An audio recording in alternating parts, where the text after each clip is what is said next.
വാസുദേവായ ഹരയേ പരമാത്മനെ പ്രണതക്ലേശനാശായ ഗോവിന്ദായ നമോ നമഃ. രാമായ രാമഭദ്രായ രാമചന്ദ്രായ വേധസേ രഘുനാഥായ നാഥായ സീതായ പതയേ നമഃ. ശ്രീ സീതാ ലക്ഷ്മണ ഭരത ശത്രുഘ്ന ഹനുമൽ സമേത ശ്രീരാമചന്ദ്രസ്വാമിനേ നമ. യത്ര യത്ര രഘുനാഥ കീർത്തനം തത്ര തത്ര കൃതമസ്തകാഞ്ജലിം ബാഷ്പവാരി പരിപൂർണലോചനം മാരുതിം നമത രാക്ഷസാന്തകം. നമ്മൾ 10ാം സർഗത്തിലത്തെ 20ാമത്തെ ശ്ലോകമാണ് നിർത്തിയത്. രാവണൻ ആ ഗുഹയുടെ ഉള്ളിൽ കണ്ണ് അടച്ച് ആ നല്ല സുഖമായിട്ടുള്ള ആസനത്തിൽ ഇരിക്കുന്നത് കണ്ട അങ്കദൻ വാനന്മാരോട് പറഞ്ഞു, ഗുഹയിലേക്ക് പോവാൻ പറഞ്ഞു വാനന്മാരോട്. അവരെല്ലാവരും ഗുഹയുടെ ഉള്ളിലേക്ക് കടന്നു. അതായത് ഈ ഹോമം മുടക്കാനേ. 21 തത്ര കോലാഹലം ചക്രുസ്താടയന്തശ്ച സേവകാൻ സംഭാരാൻ ചിക്ഷിഭുസ്തത്ര ഹോമകുണ്ടേ സമന്തത തത്ര സേവകാൻ. അപ്പം അവിടെയുള്ള ഈ ഭൃത്യന്മാരെ, രാവണൻ്റെ ഭൃത്യന്മാരെയൊക്കെ, അവിടെയുള്ള സേവകന്മാരെന്ന് പറഞ്ഞല്ലോ, രാവണൻ്റെ ഭൃത്യന്മാരെ താടയന്ത അടിക്കുന്നവരായിട്ട് കോലാഹലം ചക്രു അവിടെ ആകെ ഇളക്കി മറിച്ചു, കോലാഹലം ഉണ്ടാക്കി. തത്ര സംഭാരാൻ, എന്നിട്ട് അവിടെയുള്ള സാധനങ്ങളെയൊക്കെ ഹോമകുണ്ടേ സമന്തത, ഹോമകുണ്ടത്തിൽ 4 ഭാഗത്തും ചിക്ഷിപ, അവിടെയുള്ള സാധനങ്ങൾ ദ്രവ്യങ്ങളൊക്കെ റെഡിയാക്കി വെച്ചിരുന്നതൊക്കെ ഇങ്ങനെ കുറച്ചിങ്ങനെ ഹോമം ചെയ്തുകൊണ്ടിരിക്കുകയാണ്. അനവധി കാര്യങ്ങൾ ഹോമിക്കാനൊക്കെ ആക്കി റെഡിയാക്കി വെച്ചിട്ടുണ്ട്. അതൊക്കെ എടുത്ത് ഒന്നിച്ച് ഹോമകുണ്ടത്തിലേക്ക് ഇട്ടു. അതായത് ആദ്യം അവിടെയുള്ള രാവണഭൃത്യന്മാരെയൊക്കെ അടിച്ചു, എന്നിട്ട് ലഹള ഉണ്ടാക്കി, എന്നിട്ട് അവിടെ ശേഖരിച്ച് വെച്ചിട്ടുള്ള ഈ ഹോമത്തിന് വേണ്ട സാധനങ്ങളെല്ലാം എടുത്ത് ഹോമകുണ്ടത്തിൻ്റെ 4 ഭാഗത്തും വാരി വലിച്ചെറിഞ്ഞു ഈ വാനരന്മാരെ. തത്ര കോലാഹലം ചക്രുസ്താടയന്തശ്ച സേവകാൻ സംഭാരാൻ ചിക്ഷിഭുസ്തത്ര ഹോമകുണ്ടേ സമന്തതാം. ഇനി 22 സ്രുവമാച്ഛിദ്യഹാസ്താച്ച രാവണസ്യ ബലാദൃശ തേനൈവ സംജഘനാശു ഹനുമാൻ പ്ലവഗാഗ്രണീ ഹനുമാൻ. അതായത് വാനരശ്രേഷ്ഠനായിട്ടുള്ള ഹനുമാൻ രാവണസ്യ ഹസ്താത്, രാവണൻ്റെ കയ്യിൽ നിന്ന് സ്രുവം, അതായത് ഇങ്ങനെ ഈ നെയ്യ് എന്താ പറയുക, ഹോമാഗ്നിയിലേക്ക് ഒഴിക്കാൻ ഉപയോഗിക്കുന്ന ഒരു ചെറിയ സ്പൂണ്, അതായത് ഒരു ചെറിയ കയ്യിലെന്ന് പറയാം, ഒരു കയ്യിലിൻ്റെ വലിപ്പമുള്ള അത്ര തന്നെ ഇല്ല, അതിനേക്കാൾ കുറച്ച് ഒരു സ്പൂണ്, കുണ്ടുള്ളൊരു സ്പൂണെന്ന് വെക്കാം. അതിനാണ് സ്രുവം എന്ന് പറയുക. രുഷ ബലാൽ, അത് രാവണൻ നെയ്യിങ്ങനെ ഹോമിക്കുകയാണ്. അപ്പോൾ ആ രാവണൻ്റെ കയ്യിൽ നിന്ന് അത് ബലാൽക്കാരായിട്ട് എന്ത് ചെയ്തു, ആച്ഛിദ്യ എടുത്തിട്ട് പിടിച്ച് വലിച്ചിട്ട് തേന ഏവ, അതുകൊണ്ട് തന്നെ ആശു സംജഘാന, എന്നിട്ട് ആ ഹോമിക്കാൻ ഉപയോഗിച്ചിരുന്ന സ്രുവം കൊണ്ട്, മെറ്റൽ കൊണ്ടുള്ളതാണ്. അപ്പോൾ ആ സ്പൂൺ കൊണ്ട് തന്നെ എന്ത് ചെയ്തു, ഊക്കോടെ അടിച്ചു എന്ന്. സംജഘാന, അതായത് ഹോമം എന്താണോ ഹോമം ചെയ്യണമെന്ന് വെച്ചാൽ അതിനെടുത്തിട്ട് അഗ്നിയിലേക്ക്, നെയ്യോ എന്താ വെച്ചാൽ അത് എന്ത് സാധനമാണ് ഹോമം ചെയ്യണമെന്ന് വെച്ചാൽ അതിനെ എടുത്തിട്ട് അഗ്നിയിലേക്ക് ഇടാൻ വേണ്ടിയിട്ടുള്ള ഒരു കയ്യിൽ പോലെ ഒരു സ്പൂണാണത്. ഹോമദ്രവ്യത്തിലെടുത്തിട്ട് അഗ്നിക്ക് ഹോമം ചെയ്യാനായിട്ട് പിടിച്ചിരിക്കുന്ന ആ സ്രുവം എന്ന് പേരായിട്ടുള്ള ഇരുമ്പ്, ഒരു കരണ്ടി എന്നൊക്കെ പറയാം, കുറച്ച് വലുതാണെങ്കിൽ കരണ്ടി പോലെ, കരണ്ടി രാവണൻ്റെ കയ്യിൽ നിന്ന് നല്ല ഖനമുള്ള ഇരുമ്പ് കരണ്ടിയവേ രാവണൻ്റെ കയ്യിൽ നിന്ന് ഹനുമാൻ ദേഷ്യത്തോടുകൂടി ബലാൽക്കാരായിട്ട് പിടിച്ചിട്ട് അങ്ങോട്ട് എടുത്തിട്ട് അതുകൊണ്ട് തന്നെ രാവണനെ അങ്ങോട്ട് ഉറക്കെ അടിച്ചു. അതാണ് സ്രുവമാച്ഛിദ്യഹാസ്താച്ച രാവണസ്യ ബലാദൃഷ, ദേഷ്യത്തോടുകൂടി. തേനൈവ സംജഘനാശു ഹനുമാൻ പ്ലവഗാഗ്രണി ആയിട്ടുള്ള വാനര ശ്രേഷ്ഠനായിട്ടുള്ള ഹനുമാൻ. ഘ്നന്തി ദന്തൈശ്ച കാഷ്ഠൈശ്ച വാനരാസ്തമിതസ്തത ന ജഹൗ രാവണോ ധ്യാനം ഹതോബി വിജിഗീഷയാ. വാനരന്മാർ ദന്തൈഹി പല്ലുകൾ കൊണ്ടും കാഷ്ഠൈഹി ച കാഷ്ഠങ്ങൾ കൊണ്ടും വിറകിൻ്റെ കഷ്ണം കൊണ്ടും തം ഇതാ തഥ അവനെ നാലു ഭാഗത്തും ഘ്നന്തി അടിക്കുന്നു. അതായത് കുരങ്ങന്മാർ അവർക്ക് ചെയ്യാൻ പറ്റുന്നതൊക്കെ ചെയ്യുന്നുണ്ട്, അവിടെ കണ്ട സാധനങ്ങളൊക്കെ എടുത്ത് അടിക്കുന്നുണ്ട്. ഹതഹ അഭി അടിക്കപ്പെട്ടാലും രാവണൻ വിജിഗീഷയ എങ്ങനെയെങ്കിലും ജയിക്കണം, ആ പിന്നെ ഹോമം മുഴുവനാക്കിയാൽ അജയ്യനാവുമല്ലോ, അത് വിചാരിച്ചിട്ട് ആ മോഹം കൊണ്ട്, ജയിക്കാനുള്ള ഇച്ഛ കൊണ്ട്, വിജിഗീഷയാച്ച എന്താ, ജയിക്കാനുള്ള ആഗ്രഹം കൊണ്ട് ധ്യാനം ന ജഹവും തൻ്റെ ഈ ഹോമത്തിനെയും ധ്യാനത്തിനെയും ഉപേക്ഷിച്ചില്ലയാണ്. അതായത് വാനന്മാർ രാവണൻ്റെ ഹനുമാൻ അടിച്ചു പറഞ്ഞില്ല ആ കരണ്ടി അല്ലെങ്കിൽ സ്രൂ എടുത്തിട്ട്. അതിന് പുറമെ വാനന്മാർ രാവണൻ്റെ 4 ഭാഗത്ത് നിന്ന് വിറക് കൊള്ളിക്കൊണ്ടും പല്ലുകൾ കടിച്ചും കൊണ്ടും പല വിധത്തിൽ ഉപദ്രവിച്ചു വെച്ചാലും ജയിക്കാനുള്ള ആഗ്രഹം കാരണം രാവണൻ ധ്യാനത്തെ ഉപേക്ഷിച്ചില്ല. അത് അതായത് ഈ ഇത് മുടങ്ങാണ്ടിരിക്കാനേ. ഗ്രന്ഥിദന്തൈശ്ച കാഷ്ഠൈശ്ച വാനരാസ്തമിതസ്തത ന ജഹൗ രാവണോധ്യാനം ഹതോപി വിജിഗീഷയ. ജയിക്കാനുള്ള ആശ കൊണ്ടാണ് ധ്യാനം നിർത്താതിരുന്നത്. ഇനി 5 ശ്ലോകം ഒന്നിച്ചാണ് കേട്ടോ, അല്ലെങ്കിൽ ഓരോന്നായിട്ട് ചെയ്യാൻ പറ്റുമോ നോക്കാം. പ്രവിശ്യാന്തപുരേ വേശ്മന്യംഗതോ വേഗവത്തര അംഗത, അതിവേഗത്തിൽ അംഗതൻ അന്തപുരേ വേശ്മനി രാവണൻ്റെ അന്തപുരത്തിൽ പ്രവേശിച്ചിട്ട്. ആ ഒരു വരി അങ്ങനെ ഉണ്ട് കേട്ടോ. എന്താ വെച്ചാൽ അപ്പോൾ എന്താ ചെയ്ത, അതിവേഗം നല്ല വേഗത ഉള്ള അംഗതൻ വേഗം പിന്നെ രാവണൻ്റെ അന്തപുരത്തിലേക്ക് പ്രവേശിച്ചിട്ട് എന്നാണ് ഇതിൽ പറഞ്ഞത്. ആ ഒരു ഇതിൽ കേട്ടോ, പ്രവിശ്യാന്തപുരേ വേശ്മന്യംഗതോ വേഗവത്തരാംഗതൻ വെച്ചാൽ അതിവേഗത ഉള്ള അംഗതൻ അന്തപുരേ വേശ്മിനിച്ചാൽ പ്രവിശ്യ രാവണൻ്റെ അന്തപുരത്തിലുള്ള ഭവനത്തിൽ പ്രവേശിച്ചിട്ട് എന്നാണ് പറഞ്ഞത്. ഇനി 24, 25, 26, 27, 28 ഒന്നിച്ച് ചെയ്യാം കേട്ടോ. സമാനയൽ കേശബന്ധേ ധൃത്വാ മണ്ഡോദരീം ശുഭാം രാവണസ്യൈവ പുരതോ വിലപന്തീമനാഥവദ്. 25 വിദദാരാംഗദസ്തസ്യാ കഞ്ചുകം രത്നഭൂഷിതം മുക്താ വിമുക്താ പതിതാ സമന്താദ്രത്നസമ്പയൈ ശ്രോണിസൂത്രം നിപതിതം ത്രുടിതം രത്നചിത്രിതം കടിപ്രദേശദ്വിസസ്ത നീവി തസ്യൈവ പശ്യത. 27 ഭൂഷണാനി ച സർവാണി പതിതാനി സമന്തതാ ദേവഗന്ധർവകന്യാശ്ച നീതാഹൃഷ്ടൈ പ്ലവംഗമൈ. 28 മണ്ഡോദരീരുരോദാഥ രാവണസ്യാഗ്രതോ ഭൃശം ക്രോശന്തി കരുണം ദീന ജഗാദശകന്ധരം. അപ്പോൾ അംഗദൻ ഈ അന്തപുരത്തിലത്തെ ഭവനത്തിൽ പ്രവേശിച്ചിട്ട് എന്താ ചെയ്ത്, ശുഭാം മന്ദോദരീം, അതായത് ആ നല്ല ഭംഗിയുള്ള ശോഭനയായ മണ്ഡോദരിയെ കേശബന്ധേ ധൃത്വ അംഗദൻ എന്ത് ചെയ്തു, അംഗദൻ മണ്ഡോദരിയുടെ തല മുടി ഇങ്ങോട്ട് പിടിച്ചിട്ട് സമാനയത്ത് കൊണ്ടുവന്നു. എങ്കടെ രാവണസ്യ പുരത ഏവ രാവണൻ്റെ മുമ്പിലേക്ക്.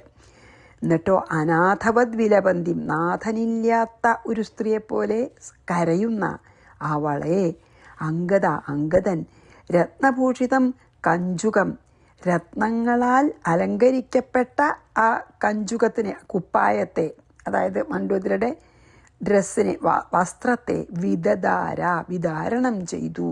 എന്നിട്ടോ വിമുക്താഹ എന്നിട്ട് ആ ഊരി വീണ മുത്തുകളും രത്നസഞ്ചയെ രത്നസമൂഹങ്ങളോടും ഒക്കെ കൂടിയിട്ട് സമന്താത് പതിത. അപ്പം ഈ ആഭരണങ്ങളത്തെ രത്നങ്ങളൊക്കെ സമന്താത് പതിത 4 ഭാഗത്തും ചിന്നിച്ചെതറി. രത്നചിത്രിതം ശ്രോണിസൂത്രം രത്നങ്ങളാൽ വളരെ ആയിട്ടുള്ള ശ്രോണിസൂത്രം അരഞ്ഞാളാണ്. ശ്രോണി പിന്നെ അരക്കെട്ടാണ്. അപ്പോൾ രത്നചിത്രിതം, അതായത് രത്നം കൊണ്ട് വളരെ വിചിത്രമായി ഉണ്ടാക്കിയിട്ടുള്ള ശ്രോണിസൂത്രം വെച്ചാൽ അരഞ്ഞാള് ത്രുടിതം നിപതിതം പൊട്ടി വീണു മണ്ഡോദരിയുടെ. തസ്യ പശ്യത ഏവൻ അവൻ നോക്കിക്കൊണ്ടിരിക്കെ, രാവണൻ്റെ കണ്ണിൻ്റെ മുമ്പിൽ വെച്ചിട്ട് രാവണൻ നോക്കിക്കൊണ്ടിരിക്കെ കടിപ്രദേശ അരക്കെട്ടിൽ നിന്ന് നീവി നിപതിത വസ്ത്രങ്ങളും താഴെ വീണു. സർവാണി ഭൂഷണാനീച്ച എല്ലാ ഭൂഷണങ്ങളും സമന്തതഃ പതിതാനി 4 ഭാഗത്തും വീണു. ഹൃഷ്ടൈഹി പ്ലവംഗമൈഹി നല്ല സന്തോഷിച്ചിട്ടുള്ള വാനരന്മാരാൽ ദേവഗന്ധർവ കന്യാഹ ദേവഗന്ധർവ കന്യകളും നീത കൊണ്ടുവരപ്പെട്ടു. മണ്ഡോദരി രാവണസ്യ അഗ്രത രാവണൻ്റെ മുമ്പിൽ മണ്ഡോദരി ഭൃശം രുരോധ വല്ലാതെ കരഞ്ഞു, വാവിട്ട് കരഞ്ഞു. ദീന ദുഃഖിതയായിട്ട് മണ്ഡോദരി കരുണം ക്രോശന്തി ദയനീയമായിട്ട് കരയുന്നവളായിട്ട് ദശകന്ധരം ജഗാത രാവണനോട് പറഞ്ഞു. അപ്പം എന്താ അറിയോ, ഇത് ഇവരുടെ സുഹൃത്താണ്. മണ്ഡോദരിയെ പീഡിപ്പിച്ചാൽ രാവണൻ സഹിക്കില്ല. അതാണ് ഇപ്പം എന്താ ചെയ്ത ഈ 5 ശ്ലോകത്തിൽ പറഞ്ഞതെന്ന് വെച്ചാൽ അതിവേഗത്തിൽ അങ്കദൻ, അത് നമ്മൾ പറഞ്ഞുവല്ലോ, അതിവേഗത്തിൽ അങ്കദൻ അന്തപുരത്തിൽ. അപ്പോൾ അങ്കദൻ രാവണനെ ധ്യാനത്തിൽ നിന്ന് ഇളക്കാൻ വേണ്ടിയിട്ടാണ് ധ്യാനം തുടർന്നു എന്ന് പറഞ്ഞുവല്ലോ നമ്മളെ. അപ്പോൾ ഈ അതിവേഗതയുള്ള അങ്കദൻ രാവണനെ ധ്യാനത്തിൽ നിന്ന് ഉണർത്താനായിട്ട് അതായത് രാവണൻ ഭഗവാന്റെ പരസ്ത്രീയെ ബലാത്കാരേണ കൊണ്ടുവന്നതല്ലേ, സീതയെ വേറൊരാളുടെ ഭാര്യയെ ബലാത്കാരേണ കൊണ്ടുവന്ന ആളല്ലേ രാവണൻ. അപ്പോൾ പരസ്ത്രീകളെ ബലാത്കാരേണ അപഹരിച്ചതിൻ്റെ ഫലം രാവണന് ഇന്ന് കൊടുക്കണം എന്ന് അങ്കദൻ തീർച്ചയാക്കിയിട്ട് രാവണൻ്റെ അന്തഃപുരത്തിൽ പ്രവേശിച്ചത് അങ്ങനെയാണ്. വേഗം പ്രവേശിച്ചതേ. രാവണൻ അങ്ങനെയല്ലേ ചെയ്തത്, വേറൊരാളുടെ ഭാര്യയല്ലേ. അപ്പം അതുപോലെ രാവണന് അത് എങ്ങനെ തോന്നും, ഒരു സ്നേഹമുള്ള ഭർത്താവിന് സ്വന്തം ഭാര്യയെ വല്ലവരും അപഹരിച്ചു കൊണ്ടായി എത്ര ദുഃഖം ഉണ്ടാവുന്ന രാവണൻ അറിയട്ടെ എന്ന് വിചാരിച്ചിട്ട് എന്ത് ചെയ്തു, വേഗം മണ്ഡോദരിയുടെ ഗൃഹത്തിൽ പ്രവേശിച്ചിട്ട് എന്ത് ചെയ്തു, ഒരു ദോഷവും ചെയ്യാത്ത ഇന്നസെൻ്റ് ആണല്ലോ അല്ലേ, നിരപരാധിയാണെങ്കിലും ദുഷ്ടനോട് ചേർന്നതിൻ്റെ ഫലം അനുഭവിക്കാനായിട്ട് മണ്ഡോദരിയെ ഗുഹയിലേക്ക് മണ്ഡോദരി രാവണൻ്റെ മുമ്പിലേക്ക് കൊണ്ടുവന്നിട്ട് അപ്പോൾ വലിച്ചഴച്ച് കൊണ്ടുവന്നപ്പോൾ നാഥനില്ലാത്ത ഒരു സ്ത്രീയെപ്പോലെ ഭയങ്കരമായിട്ട് കരഞ്ഞു. അപ്പം അങ്കദൻ രത്നാലങ്കാരങ്ങളൊക്കെ നിറച്ചുള്ള അവളുടെ മുകളിലുള്ള, അതായത് ഡ്രസ്സിലൊക്കെ രത്നം പതിച്ചതാണ്. അപ്പം രത്നാലങ്കാരങ്ങൾ പതിച്ചിട്ടുള്ള ആ വസ്ത്രം, മേലണിഞ്ഞിട്ടുള്ള വസ്ത്രത്തിനെ ഒക്കെ കീറിട്ടു. കുത്തിപ്പിടിപ്പിച്ച രത്നങ്ങൾ ഭൂമിയിൽ തുന്നിപ്പിടിപ്പിച്ച രത്നങ്ങൾ 4 ഭാഗത്തും ചെന്നിച്ചെതറി വീണു. രത്നങ്ങൾ കൊണ്ട് വളരെ വിചിത്രമായി പണി കഴിച്ച മണ്ഡോദരി ഇട്ട അരഞ്ഞാൾ പൊട്ടി വീണു. രാവണൻ നോക്കിക്കൊണ്ടിരിക്കെ അരക്കെട്ടിൽ നിന്ന് തുണി, ഈ അരഞ്ഞാളുകൊണ്ട് കെട്ടി വെച്ചിരിക്കുകയാണ്, അതൊക്കെ അഴിഞ്ഞു വീഴാൻ തുടങ്ങി. അരഞ്ഞാൾ പൊട്ടി വീണപ്പോൾ ആ തുണി അമർത്തി കെട്ടിയിരുന്നതൊക്കെ അരഞ്ഞാൾ വെച്ചിട്ട് അപ്പോൾ തുണിയൊക്കെ അതൊക്കെ അഴിഞ്ഞു വീഴാൻ തുടങ്ങി. അഴിഞ്ഞു വീഴാറായി. ശരീരത്തിൽ ധരിച്ചിരുന്ന ആഭരണങ്ങളൊക്കെ അവിടെ ഇവിടെയും വീണു. അപ്പം വാനരന്മാർക്കൊക്കെ നല്ല സന്തോഷമായി. മണ്ഡോദരിയുടെ ഈ സങ്കടാവസ്ഥ കാണാനായിട്ട് രാവണൻ ബന്ധനത്തിലിട്ടിരുന്ന ആ ദേവഗന്ധർവ സ്ത്രീകളെയൊക്കെ ജയിലിൽ നിന്ന് മാറ്റി, അതായത് വലിയ നല്ല ഭംഗിയുള്ള സ്ത്രീകളൊക്കെ കൊടുന്നിട്ട് ജയിലിൽ താമസിപ്പിച്ചിരുന്നു രാവണനെ. അപ്പോൾ ഈ മണ്ഡോദരിയുടെ ഈ അവസ്ഥ കാണാനായും കൊണ്ട് ജയിലിൽ കാരാഗ്രഹത്തിലുണ്ടായിരുന്ന ദേവഗന്ധർവ സ്ത്രീകളെയൊക്കെ ഈ വാനരന്മാരെ കാരാഗ്രഹം തുറന്ന് അവിടെ കൊണ്ടുവന്ന് നിർത്തി. അത് കണ്ട് എൻജോയ് ചെയ്തോളൂ, ഇവരെ കട്ടുകൊടുന്നതാണേ, അല്ലെങ്കിൽ അപഹരിച്ച് കൊടുന്നതാണ്. അപ്പം അങ്ങനെ ഉള്ള രാവണൻ്റെ ഭാര്യയ്ക്കുള്ള ഇന്നത്തെ അവസ്ഥ നിങ്ങൾ കണ്ടോളൂ പറഞ്ഞിട്ട് അവരെയൊക്കെ കൊണ്ടുവന്ന് നിർത്തി. രാവണൻ്റെ മുമ്പിൽ നിന്ന് മണ്ഡോദരി പാവം ശരിക്കും മണ്ഡോദരി തെറ്റ് ചെയ്തിട്ടില്ല. മണ്ഡോദരി ദീനമായിട്ട് വാവിട്ട് ഉച്ചത്തിൽ കരഞ്ഞു. അതായത് കാണുന്നവർക്കും കൂടി ദുഃഖം ഉണ്ടാക്കണ അത്ര ദയനീയമായിട്ട് കരഞ്ഞും കൊണ്ട് മണ്ഡോദരി രാവണനോട് ഇപ്രകാരം പറഞ്ഞു എന്നാണ്. അപ്പോൾ മണ്ഡോദരിയെ വലിച്ചു കൊണ്ടുവന്ന് അന്തപുരത്ത് പോയി വലിച്ചു കൊണ്ടുവന്ന് രാവണൻ്റെ മുമ്പിലിട്ടിട്ട് ഈ കുപ്പായത്തെ രത്നങ്ങളും ഇതൊക്കെ മേൽക്കുപ്പായ ആദ്യം വലിച്ചു കീറി. അപ്പോൾ അതിലത്തെ രത്നങ്ങളൊക്കെയാണ് ചെതറിയതേ. അത് കഴിഞ്ഞപ്പോൾ അടിയിലിട്ടതൊക്കെ ഉണ്ട്. അപ്പോൾ അരഞ്ഞാളം പോന്നപ്പോൾ അതും കഴിഞ്ഞ് പോന്നടങ്ങി, മനസ്സിലായില്ലേ? അതാണ്. മാത്രമല്ല എത്ര ഹ്യൂമിലിയേറ്റ് ചെയ്യുന്നുണ്ടോ നോക്കൂ. ദേവഗന്ധർവ സ്ത്രീകളെ കാരാഗ്രഹത്തിൽ അടച്ചിരുന്നവരെയൊക്കെ കൊണ്ടുവന്നിട്ട് ഈ മണ്ഡോദരിയുടെ ഇപ്പോഴത്തെ ദയനീയാവസ്ഥ കാണിച്ചു കൊടുക്കണമുണ്ട് അല്ലേ. അപ്പം മണ്ഡോദരി വളരെ ദയനീയമായിട്ട് കരഞ്ഞു. കാണുന്നവർക്കും കൂടി ദുഃഖാവാൻ തൊക്കോണുള്ള മണ്ഡോദരി ഇങ്ങനെ രാവണനോട് പറഞ്ഞു എന്നാണ്. അപ്പം നമുക്ക് 24, 25, 26, 27, 28 വായിച്ചിട്ട് അടുത്തേക്ക് പോവാം. സമാനയൽ കേശബന്ധേ ധൃത്വാ മണ്ഡോദരീം ശുഭാം രാവണസ്യൈവ പുരതോ വിലപന്തീമനാഥവത്. അനാഥ സ്ത്രീയെ പോലെ കരയുന്ന മണ്ഡോദരി രാവണന്റെ മുമ്പിൽ കൊണ്ടുവന്നു. വിദധാരാംഗതസ്തസ്യ കഞ്ചുകം രത്നഭൂഷിതം. ആ മേലിട്ട് കുപ്പായത്തിന് കഞ്ചുകം. മുക്ത വിമുക്ത പതിത സമന്താദ്രത്ന സംശയൈഹി. ആ രത്നം കൊണ്ട് രത്നം പിന്നെ തുന്നിപ്പിടിപ്പിച്ചിട്ടുള്ള അതിന്നുള്ള അത് ആ കുപ്പായമൊക്കെ വലിച്ച് കീറിയപ്പോൾ അത് മുഴുവൻ അവിടെ വീണു. രത്നമൊക്കെ ചിന്നിച്ചെതറി. ശ്രോണിസൂത്രം നിപതിതം. ശ്രോണിസൂത്രം വെച്ചാൽ പറഞ്ഞില്ലേ, അരഞ്ഞാളാണ്. അരഞ്ഞാളും താഴ്ത്തു വീണപ്പോൾ അതിലത്തെ രത്നങ്ങളൊക്കെ ത്രുടിതം രത്ന ചിത്രിതം. അത്ര വിശേഷമായിട്ട് പണിതാണ് രത്നങ്ങൾ ചേർത്തിട്ടേ, രത്നങ്ങൾ പതിച്ചിട്ടേ. കടിപ്രദേശ വിശസ്ത്ര. അപ്പോൾ അരക്കെട്ടുന്ന അഴിഞ്ഞടങ്ങിന്ന വസ്ത്രം. നീവീതസ്യൈവ പശ്യത ഭൂഷണാനി ച സർവാണി. എല്ലാ ആഭരണങ്ങളും പതിതാനി സമന്തത. 4 പാടും ചിന്നിച്ചിതറി. ഗന്ധർവ കന്യാശ്ച നീത ഹൃഷ്ടൈപ്ലവംഗമൈ. അതായത് ഹൃഷ്ടമാനസന്മാരെ, സന്തോഷിച്ച വാനന്മാരെ, ദേവസ്ത്രീകളെ കൊണ്ടുവന്ന് നിർത്തിയത് കാണാൻ. അതായത് രാവണൻ തന്നെ മുമ്പ് കെട്ടിക്കൊണ്ടുവന്ന ദേവസ്ത്രീകളെ. മണ്ഡോദരീരുരോധാഥ. ഉറക്ക കരഞ്ഞു. രാവണസ്യാഗ്രതോ ഭൃശം. രാവണൻ്റെ മുമ്പിൽ വെച്ചിട്ട് രാവണൻ നോക്കിക്കൊണ്ടിരിക്കെ. ക്രോശന്തീ കരുണം ദീന ജഗാത ദശകന്ധരം. രാവണൻ നോക്കിക്കൊണ്ടിരിക്കെ ദീനദീനയായി കരഞ്ഞു എന്ന് പറഞ്ഞിട്ടാണ് അടുത്തേക്ക് നമുക്ക് പോവാം. അപ്പോൾ 5 ശ്ലോകം തന്നെ തോന്നുന്നുണ്ട്. നോക്കട്ടെ കേട്ടോ. ഇത് 4 ശ്ലോകമാണ് കേട്ടോ. അപ്പോൾ നമുക്ക് 4 ശ്ലോകം ചെയ്യാം. നിർലജ്ജോസി പരൈരൈവം കേശപാശേ വിഘൃഷ്യത്തെ. അതൊരു വരി. ഭാര്യാതവൈവ 30 കേട്ടോ. ഭാര്യാതവൈവ പുരത കിം ജുഹോഷി ന ലജ്ജസേ ഹന്യതേ പശ്യതോ യസ്യ ഭാര്യ പാപൈശ്ച ശത്രുഭി. 31. മർത്തവ്യം തേന തത്രൈവ ജീവിതാൻ മരണം വരം ഹാ മേഘനാദ തേ മാതാ ക്ലിശ്യതേ ബദവാനരൈഃ ത്വയി ജീവതി മേ ദുഃഖം ഈദൃശം ച കഥം ഭവേദ് ഭാര്യാലജ്ജാ ച സന്ധ്യക്ത ഭർത്താമേ ജീവിതാശയ. കരഞ്ഞുകൊണ്ട് പറയണം മണ്ഡോദരി. എന്താ? തവ പുരത ഏവ. നിന്റെ മുമ്പിൽ തന്നെ ഭാര്യ കേശപാശേ കേശപാശേ പരൈഹി വികൃഷ്യതേ. നിന്റെ മുമ്പിൽ വെച്ചിട്ട് തന്നെ രാവണ ഭാര്യ, നിന്റെ ഭാര്യ ഈ എന്താണ് തലമുടി പിടിച്ച് ശത്രുക്കളാൽ ആകർഷിക്കപ്പെടുന്നു. നിർലജ്ജ അസി. നിനക്ക് ലജ്ജയില്ലല്ലോ ഇങ്ങനെ ധ്യാനിച്ചും കൊണ്ടിരിക്കാൻ. എന്നെ ഇങ്ങനെ ഇവര് പരപുരുഷന്മാർ വന്ന് എൻ്റെ തലമുടി പിടിച്ചതാ വലിച്ചു കൊണ്ടുവന്നിരിക്കുന്നു. നിനക്ക് ലജ്ജയില്ലേ? കിം ജുഹോഷി. എന്തിനായിക്കൊണ്ട് ഹോമം ചെയ്യണു? കിംന ലജ്ജസേ. എന്തുകൊണ്ട് നീ ലജ്ജിക്കുന്നില്ല? ഇവരെ എതിർക്കണ്ടേ? സ്വന്തം ഭാര്യയാണെന്ന് ഇവർ ചെയ്യണേ. അതൊന്നും എതിർക്കാതിരിക്കണേ.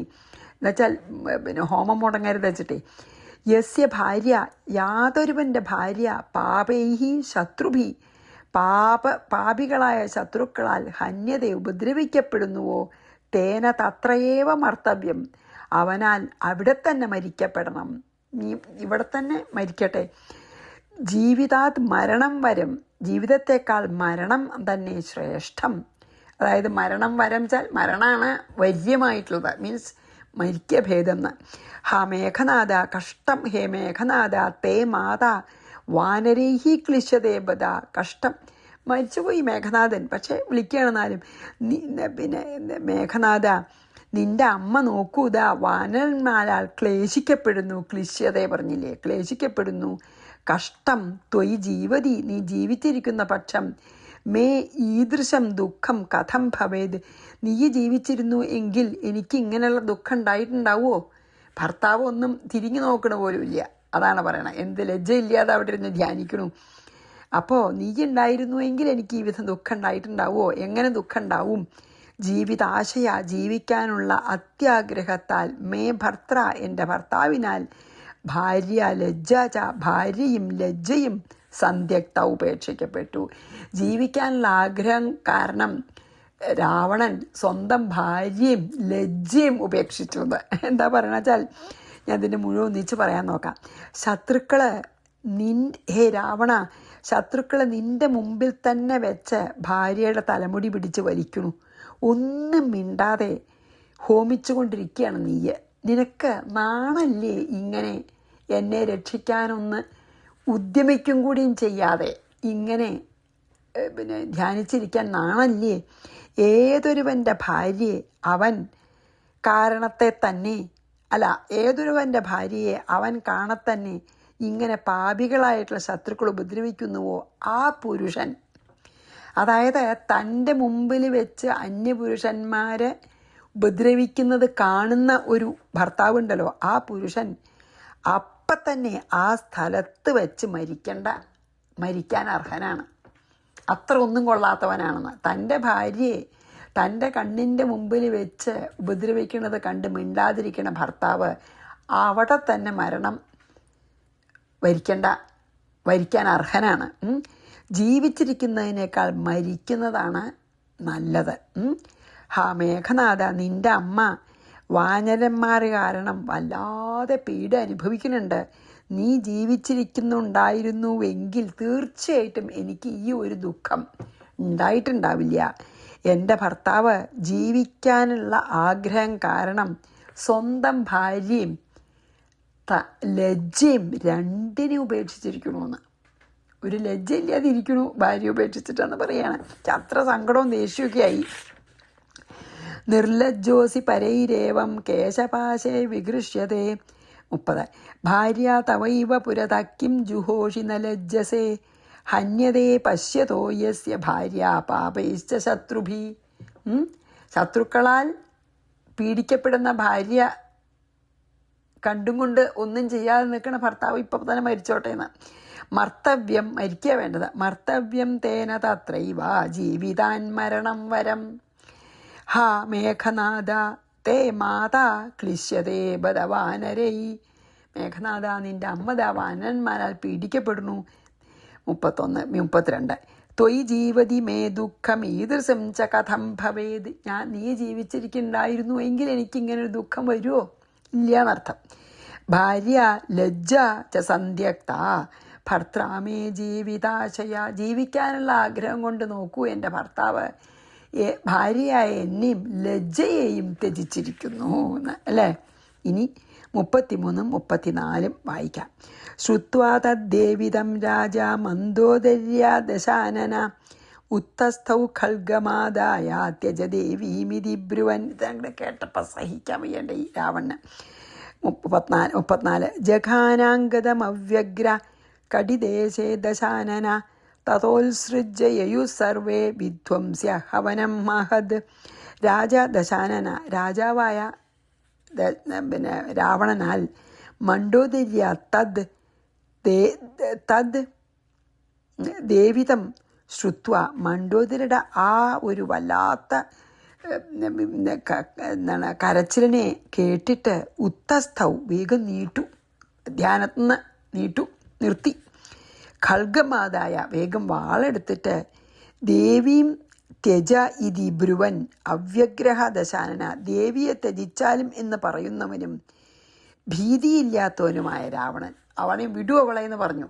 വിട്ടിട്ട് ഒരു ഭീതിയില്ലാതെ നിട്ടിട്ട് അംഗദം കടിദേശ ജഖാന. അംഗദനെ അരയ്ക്ക് അങ്ങോട്ട് അടിച്ചു.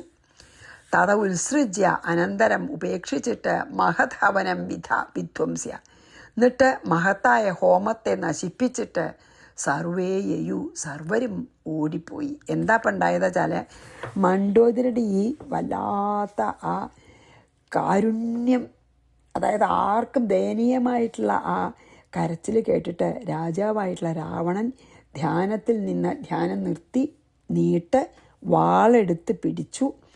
വിട്ടുപോ രാജ്ഞിയെ, അതായത് രാജ്ഞിയെ തുടരുതെന്ന് ഉറക്കെ ആക്രോശിച്ചുകൊണ്ട് നല്ല ധൈര്യത്തോടു കൂടി വാനരന്മാരോടെ തൊട്ടുപോകരുത്, എൻ്റെ രാജ്ഞിയെ തുടരുത്, വിട്ടുപോകാൻ പറഞ്ഞിട്ട് അങ്ങനെ ആക്രോശിച്ച് നല്ല ധൈര്യത്തോടു കൂടി അംഗദൻ്റെ അരക്കെട്ടിൽ ആ വാളോണ്ടൊന്നങ്ങോട്ട് വെട്ടി.